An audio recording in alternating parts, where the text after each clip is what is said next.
Imagine seeing an arrogant CEO trying to humiliate a janitor he thought was beneath him, and suddenly being struck by a response powerful enough to silence him in front of everyone in a luxury hotel lobby. Stay with me until the end, because this twist will move you deeply. And make sure to subscribe to the channel right now so you don't miss any of our heart-touching stories. The lobby of the Grand Aurora Hotel in Geneva, Switzerland, was a spectacle of luxury and grandeur.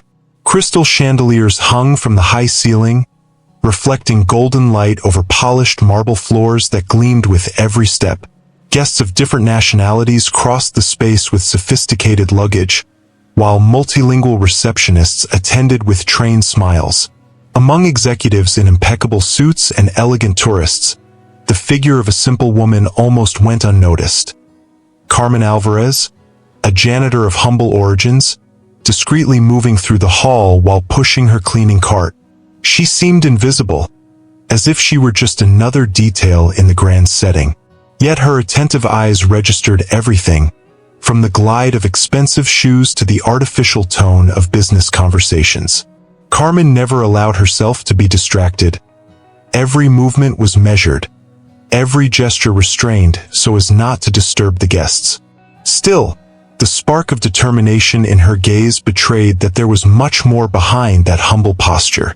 On the other side of the lobby, surrounded by 2 assistants and foreign clients, stood Alexander Crowell, CEO of Crowell Global Tech, one of the largest technology corporations in Europe. Tall, with a haughty look and imposing voice, Alexander was known not only for his business empire but also for the arrogant way he treated those he considered beneath him. While chatting animatedly with Spanish investors, he noticed the janitor's presence too close, as if her very existence threatened the refined environment he wanted to display. For Alexander, luxury had to remain untouchable, and any sign of simplicity was almost an affront. His gestures were calculated, his words sharpened, as if constantly seeking to affirm his superiority. When he noticed Carmen cleaning the floor just a few meters away, he frowned in disapproval, muttering something to his colleagues, who smiled in complicity. To him, this scene was nothing more than another opportunity to display power before important witnesses. Carmen, however, felt every look of disdain as if it were a weight on her back. Although she had years of experience working at the hotel, every harsh word or indifferent gesture from the guests reinforced the feeling of being invisible. Yet within her was something no one imagined. A deep knowledge of languages, inherited from her childhood spent along borders in Latin America. Her father, a tour guide, had taught her Spanish, English, and even fragments of French, and she had grown up hearing different dialects in the bustling marketplaces. As she passed the mop across the floor and listened to the conversations around her, her heart began to beat faster. She knew that sooner or later someone would test the limits of her patience, and perhaps, that day at the Grand Aurora, the moment had finally arrived. Still, she kept calm, remembering that true strength is not always revealed in the first clash, but in the right moment. And in that illuminated lobby, invisible tension was already beginning to build, ready to explode before everyone's eyes. Alexander Crowell adjusted his perfectly tailored jacket as he walked a few steps toward the group of Spanish investors. His naturally deep voice took on a theatrical tone when he noticed Carmen scrubbing the floor near the leather armchairs of the lobby. Pretending casualness, but with a crooked smile, he decided to use the janitor's presence as a form of cruel entertainment. "Miren eso, en I siquiera sabe donde está," he said in Spanish, laughing cynically. The investors exchanged uneasy glances, some forcing a pale smile, unwilling to contradict the powerful CEO. Alexander, however, noticed their hesitation and chose to go further, raising his voice so that everyone around could hear, as if conducting a performance. The echo of his words spread across the space, each syllable calculated to humiliate. The glint in his eyes betrayed the pleasure of dominating the attention, and nearby guests began to lower their own conversations to listen more closely. Carmen stopped for a moment, gripping the mop handle more tightly in her hands. Her body remained still, but inside her a storm of emotions swirled. She understood every word Alexander had spoken, every veiled insult that tried to reduce her presence to something unworthy of being there. His laughter echoed through the lobby, mingling with the clinking of champagne glasses and the murmur of the guests. Outwardly, she maintained a serene expression, but in her chest a flame had begun to burn. It felt as though fate's narrator whispered in her ear that the moment she had always feared, being the target of public humiliation, had finally arrived. And at the same time, that this was also the moment in which she could reveal her true strength. Cold sweat ran across her palms, but her mind was already working quickly, assessing every detail of the situation. She could sense the silent expectation in the room, as if the entire hotel were waiting for her reaction. Alexander continued, now bolder. Que hace alguien como ella en un lugar como este? Debería estar agradecida de respirar el mismo air que nosotros, he provoked, laughing loudly. Several guests nearby turned their heads, attentive to the scene. Discomfort hung in the air like a heavy cloud, but no one dared to intervene. The CEO relished the attention he was drawing, believing that his Spanish gave him a layer of sophistication inaccessible to the rest. Each word dripped with arrogance, and his broad gestures reinforced the sense of dominance. Carmen stood motionless, eyes lowered, but within herself she repeated each phrase silently. Her heart beat faster, not with fear, but with resolve. She knew she could not allow this to continue, and she was already gathering the courage needed for the response that would change the course of that night.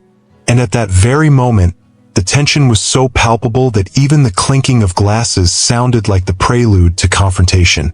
Alexander's laughter echoed through the Grand Aurora lobby like an inconvenient thunderclap amid the sophistication of the setting. The Spanish investors, who should have been his allies in that business moment, looked at him with a mix of discomfort and second-hand embarrassment. Some tried to shift their gaze to the luxurious decor, as if pretending distraction could free them from the responsibility of reacting. Others pressed their lips together, forcing nervous smiles that revealed more fear than approval. The background chatter gradually faded, as though every guest had decided, all at once, to focus on the scene. The lobby, once lively and vibrant, now felt like an improvised stage where everyone waited in silence for the next act of that public humiliation. Even the piano music drifting softly from the corner seemed to lose strength, as if the melody itself had bowed under the weight of the shame dominating the place. Carmen felt every stare fall upon her like an invisible spotlight. Outwardly, she remained still, but inside the pressure was immense.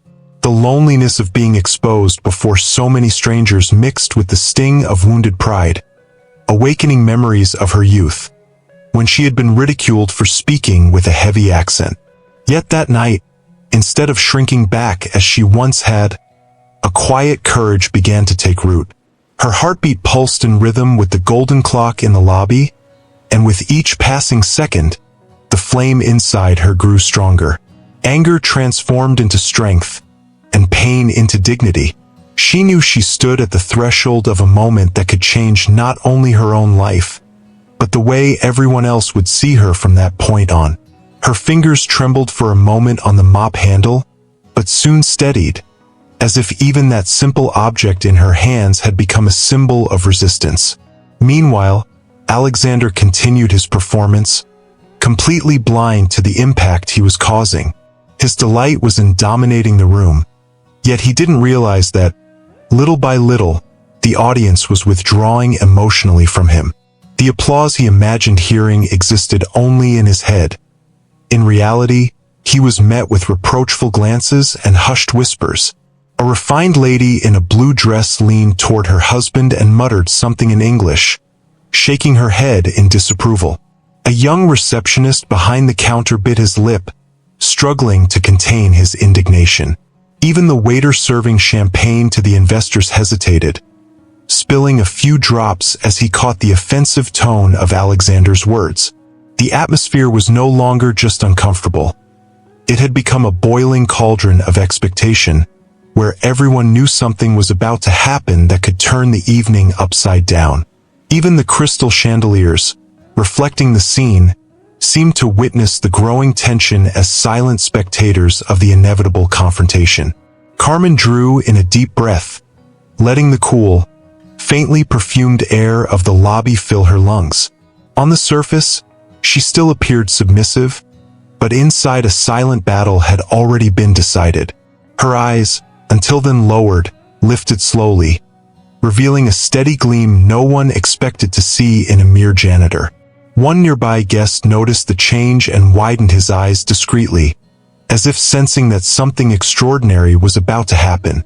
Alexander, caught up in his own performance, failed to notice the detail, but the audience did. The heavy silence hanging in the air thickened, as though the entire room was waiting for her first word. Carmen did not speak yet, but her posture began to tell a story. She was no longer the invisible janitor, but a woman ready to be heard. And in that instant, even the hurried footsteps of employees in the background seemed to slow, as if the entire hotel had collectively held its breath with her. The mop handle, once gripped mechanically in her hands, was now held firmly, as though it were an extension of her very dignity.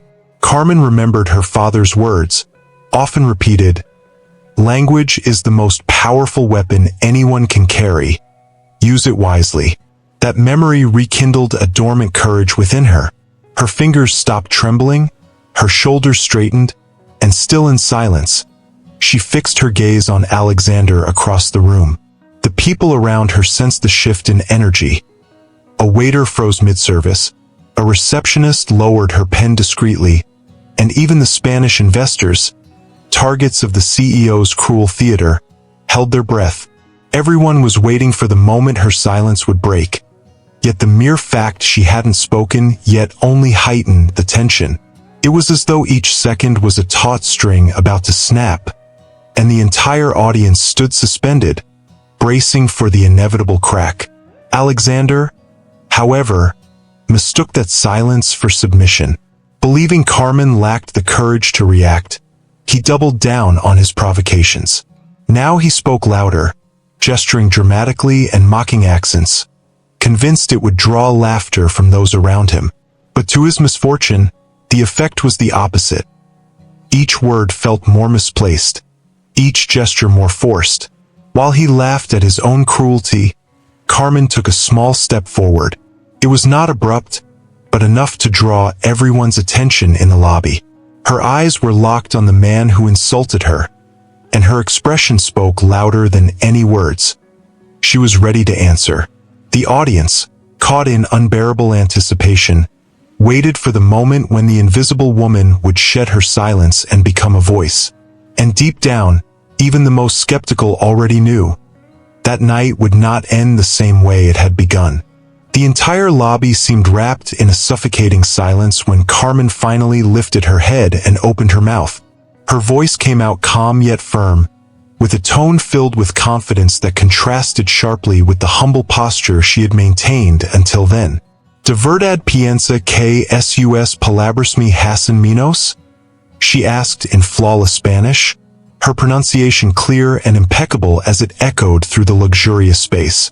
The effect was immediate. Alexander's laughter froze on his lips, and the Spanish investors widened their eyes, incredulous at the sudden turn. Murmurs began to ripple across the lobby, like invisible shockwaves spreading through every corner of the room. It was as though everyone present had witnessed the impossible, an unexpected voice breaking the spell of humiliation. Even the pianist, playing softly in the corner, paused for a few seconds, his hands suspended above the keys, as if the moment had captured his attention as well.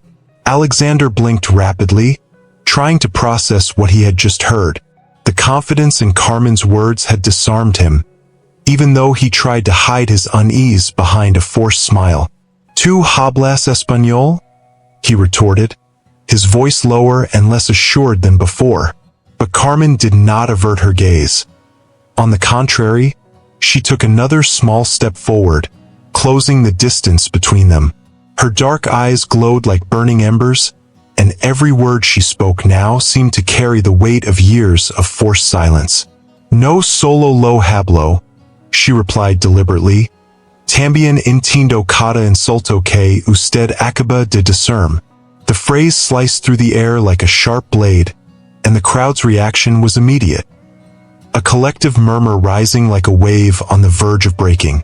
Even a Japanese tourist, who did not understand the words, turned to watch, drawn only by the intensity of the scene and the energy that filled the space.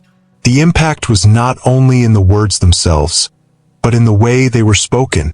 Carmen did not shout, nor did she lose control. Her calmness was the most powerful weapon she could have wielded against the CEO's arrogance. It was like watching a play where the secondary character, once invisible, suddenly took the lead role. Guests around her leaned forward, captivated by every detail, while the Spanish investors now shifted uneasily between admiration and discomfort. The waiter who had hesitated earlier set the tray down on a table, unable to look away from what was happening. Even the crystal chandeliers seemed to shine differently, reflecting the tension of the moment. For the first time, Alexander had no ready response. Carmen had broken the script he thought he controlled, and the audience knew. This was only the first of many truths yet to be spoken. Deep down, the air in the lobby felt heavier, as if everyone were breathing the same shared anxiety, waiting for the next move. Alexander forced a nervous laugh, trying to regain his composure. The CEO who moments ago seemed unshakable was now desperately grasping for control of a scene slipping through his hands. "Bueno, parece que la señorita sabe algunas palabras," he said in Spanish, attempting to belittle Carmen's achievement. But his tone no longer carried the same confidence, and his voice sounded thinner, almost wavering. The Spanish investors exchanged glances, recognizing the unease of the man they had once seen as a titan. The audience, watchful, did not miss the flush creeping across Alexander's face. The powerful man, accustomed to dominating entire rooms with his authority, now looked like an actor lost in his own performance.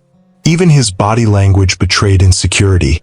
Shoulders slightly hunched, restless hands adjusting his expensive watch as though searching for an invisible anchor. A faint tremor in his breathing, imperceptible to most, revealed that his mask of confidence was crumbling in front of everyone. Carmen, on the other hand, remained unshaken. There was no longer any trembling in her hands, no hesitation in her gaze. Her composure stood in stark contrast to Alexander's visible unease, amplifying the weight of the moment. "No son algunas palabras, Señor Crowell," she responded in slow, deliberate Spanish. "Son años de estudio, esfuerzo y respeto por los idiomas que usted usa para ofender." Her voice sounded like a verdict, firm yet serene, carrying through the lobby like an echo impossible to ignore. The audience reacted with a collective sigh, as though they had all been waiting for this moment. A young guest near the counter let out a quiet wow in English, while a businessman closed his eyes, nodding in approval. The contrast between the CEO's hollow arrogance and the janitor's quiet dignity created a spectacle of silent justice before them all.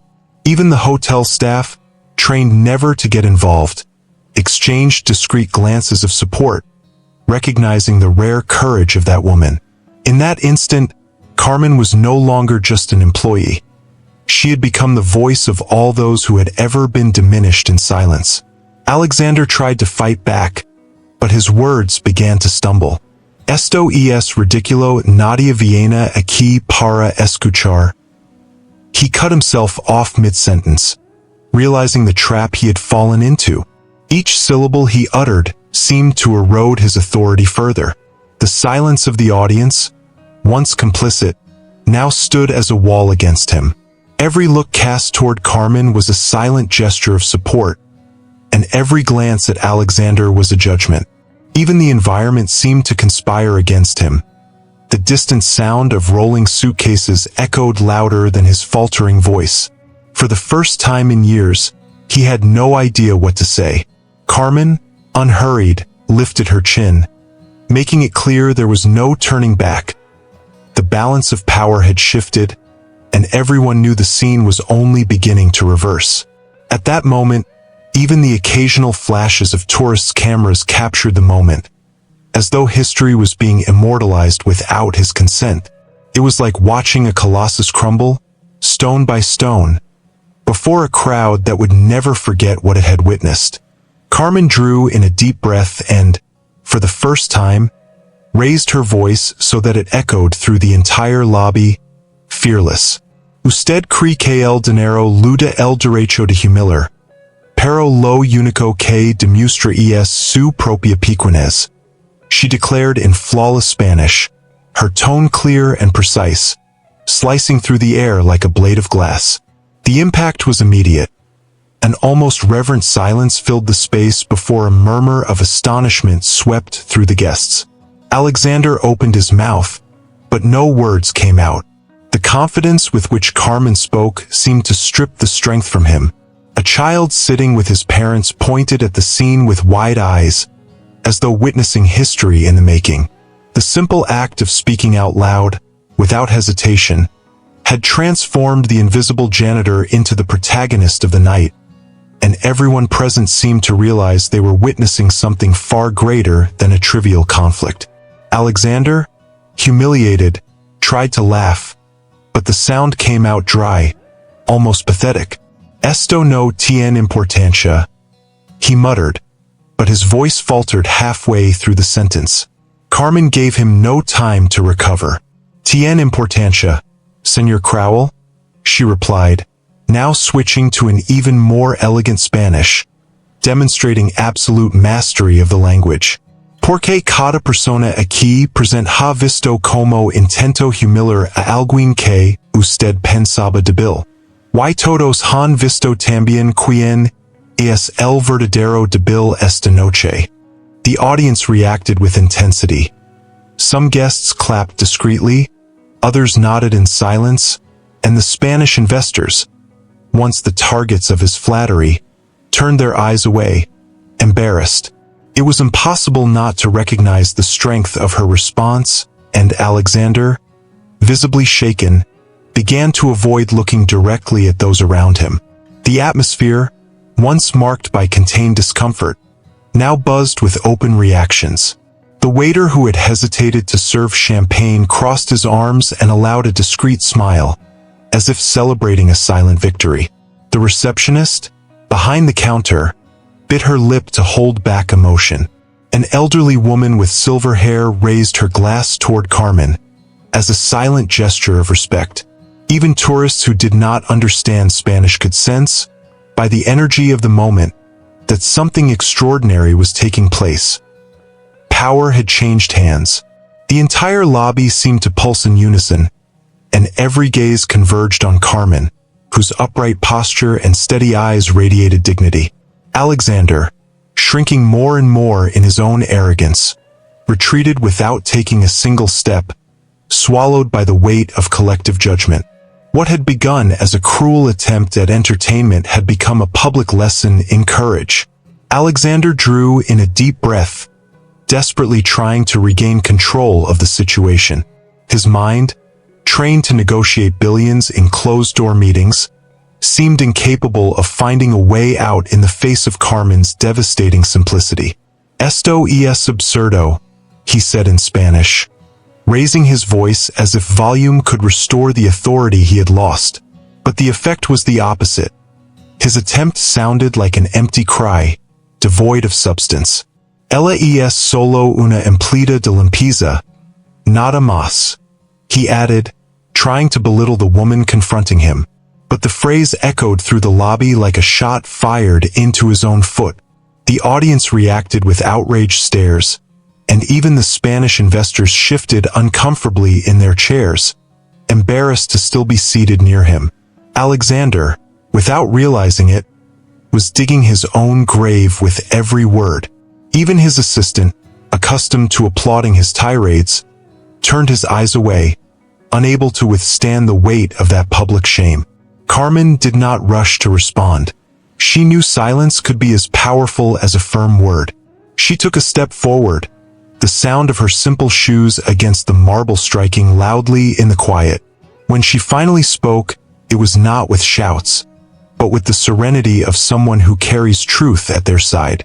"No soy solo una empleada de limpieza," she said in impeccable Spanish, her eyes locked on Alexander. "Soy una mujer que trabaja con dignidad, que entiende más idiomas de los que usted pueda imaginar.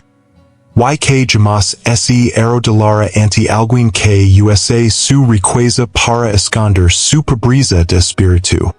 The silence that followed was crushing. It was as though the very air had grown heavier, while every ear in the lobby absorbed her words with reverence. Even the chandeliers seemed to sway more intensely, casting a light almost symbolic on the woman who now stood as a giant. The impact was devastating. A wave of applause erupted through the lobby, breaking once and for all the barrier of respectful silence that had reigned until then.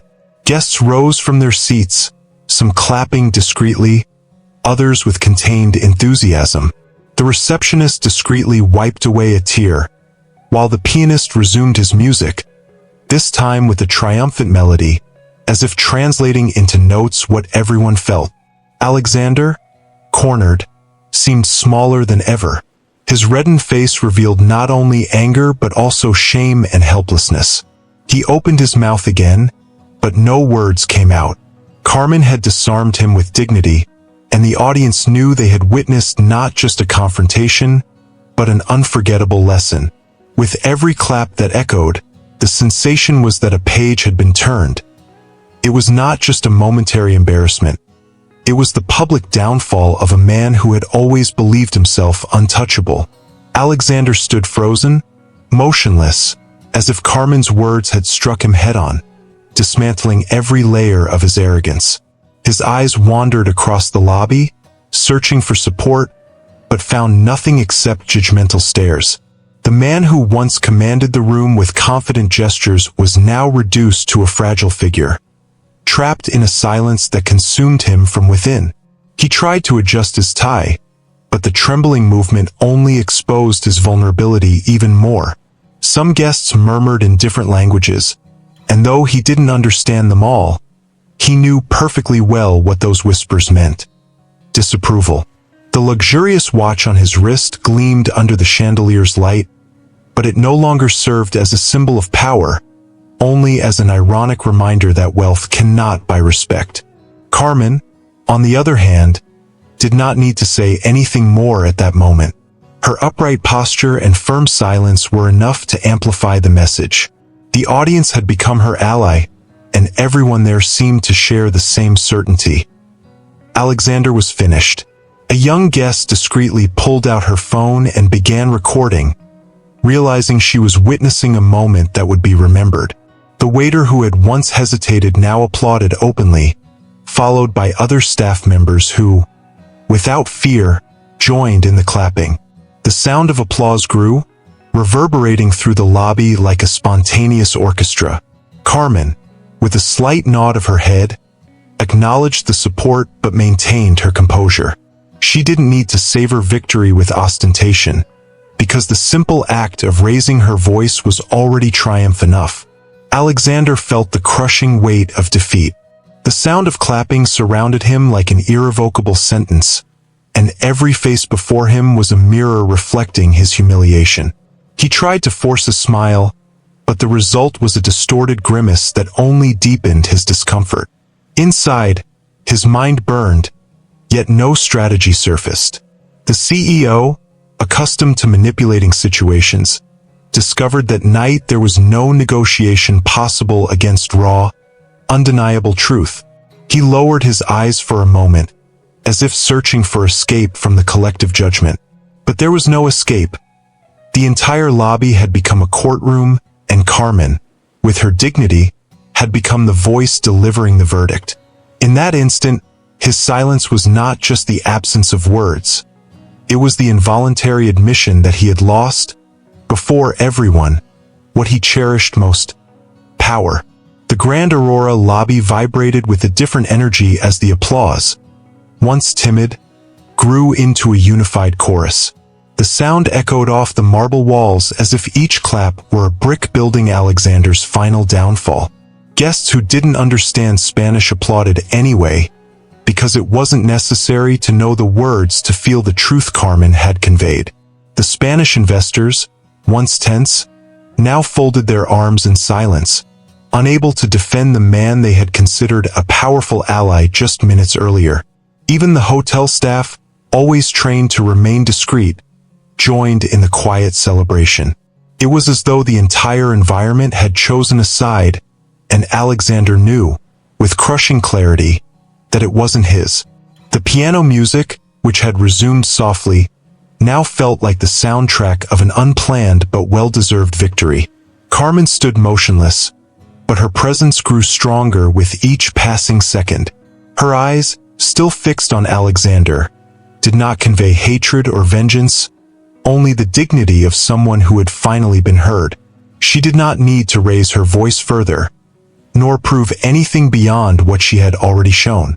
The audience saw in her something that transcended the scene: the courage to face injustice with words and composure. An elderly woman with silver hair rose slowly from her chair and applauded standing, inspiring others to follow. Soon, the entire lobby was on its feet, clapping and gazing at the woman who, just minutes earlier, had gone unnoticed among them. Carmen had become, before their eyes, the symbol that even the most ignored voice can echo louder than arrogant power. Alexander, by contrast, felt the weight of exposure like never before. For him, accustomed to being revered in luxurious settings, that sound of applause was not celebration, but condemnation. Each clap felt like a symbolic hammer strike against his reputation. His body felt heavy, as if his legs could no longer support the confidence he once carried. He tried to straighten himself, but the movement came out forced, mechanical, betraying weakness. The man who had always controlled gazes was now the target of them, and none were admiring. Instead, they were looks that recorded his downfall, looks that would never be forgotten. Alexander realized, in silence, that his defeat would not end there.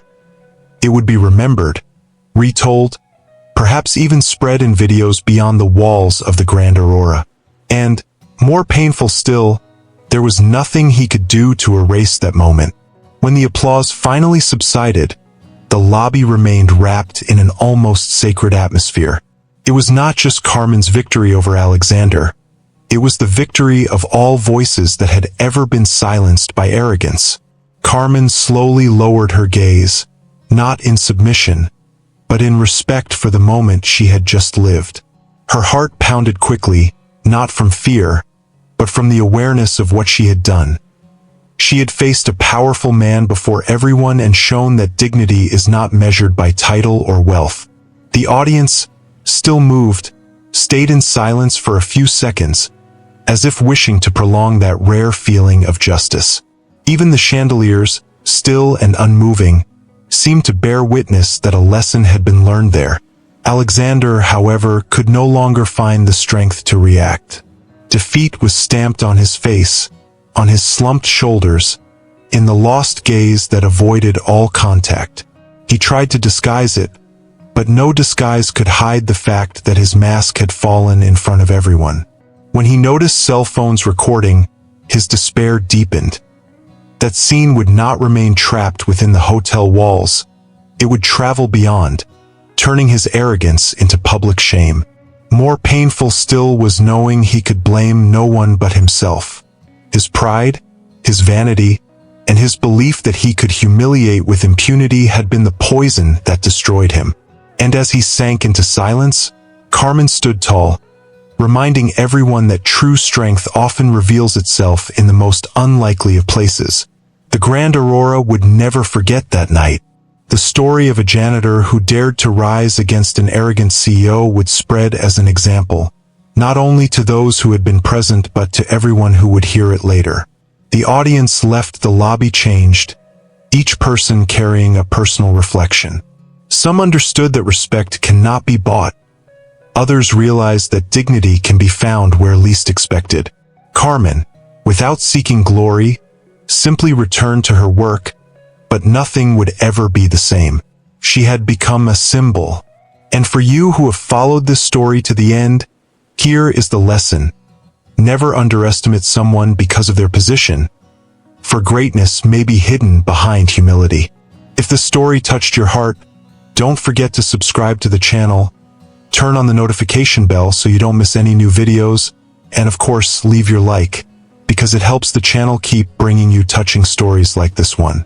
Thank you so much for your continued support.